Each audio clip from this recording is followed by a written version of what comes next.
సంకష్టహర చతుర్థి రోజు ఏం చేయాలి? ఈ విశ్వావసు నామం సంవత్సరంలో వచ్చిన మొదటి సంకష్టహర చతుర్థి కాబట్టి దీని ప్రత్యేకత ఏమిటి, మరి అవన్నీ కూడా ఈ వీడియోలో చక్కగా తెలుసుకుందామండి. రండి. మహిళా లోకానికి స్వాగతం. అందరికీ నమస్కారం అండి.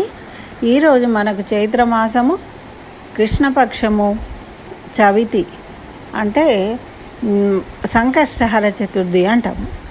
అయితే ఇది సంవత్సరంలో మొదటి నెల మొదటి సంకష్టహర చతుర్థి కాబట్టి ఏమంటారంటే పెద్దలు ఎవరైనా ఇప్పుడు వ్రతంలాగా కొన్ని నెలలు 11 నెలలు 9 నెలలు ఇలా చేద్దాము అని ఎవరైనా అనుకున్నట్టయితే ఈ రోజు నుంచి మొదలు పెట్టుకోవచ్చు. వాళ్ళు మనకు నియమం తెలుసు కాబట్టి ఎలా పూజించుకోవాలో చక్కగా ఆ విధంగా నియమం ప్రకారం పూజించుకోవాలి ప్రతి నెల కూడా.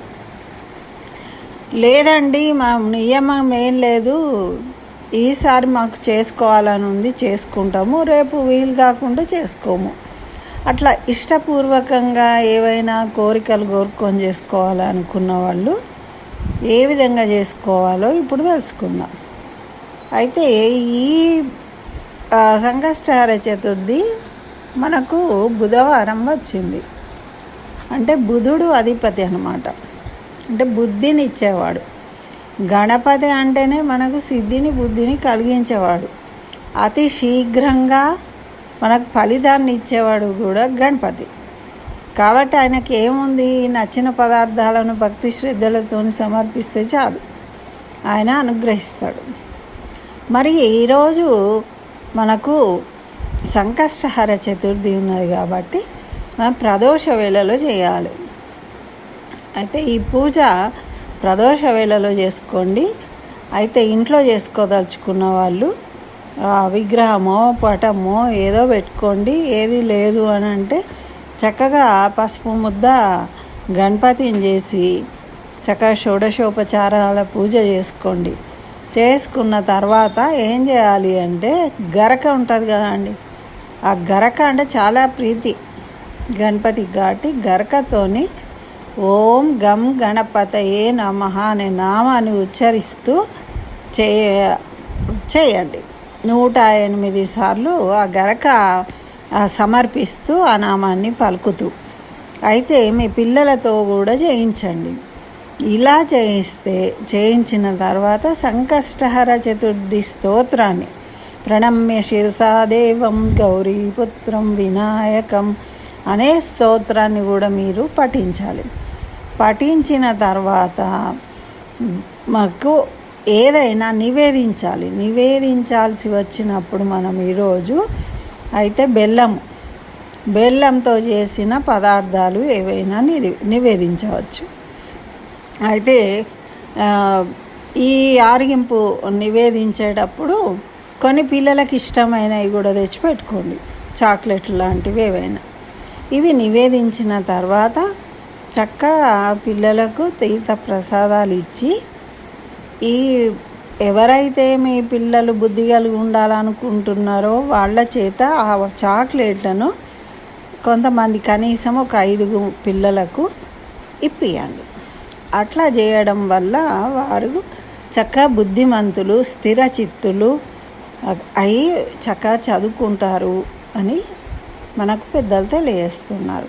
మరి మేము గుడికి ఇంట్లో చేసుకోలేమండి, మాకు వీలు కాదు, దేవాలయానికి వెళ్తాము అని అంటే దేవాలయంలో అక్కడ చాలా చోట్ల కూడా ఈ సంకష్టహర చతుర్థి పూజ చేపిస్తూ ఉంటారు కదా, అలా చేసుకోండి.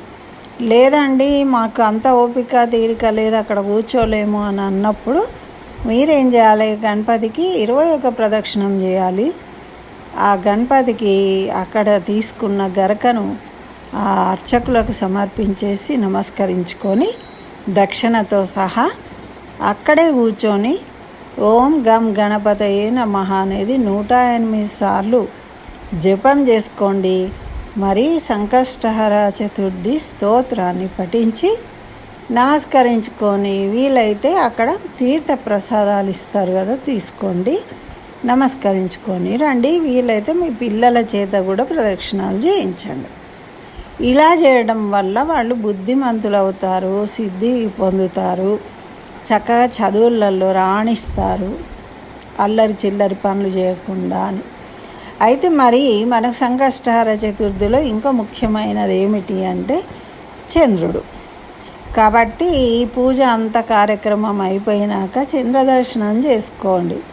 మరి తినకుండా ఉండాలా, తినచ్చా, అవన్నీ మీరు ఆలోచించుకోండి. ఉండగలిగి ఉండండి, లేదు అంటే ప్రసాదం తింటారు కదండి.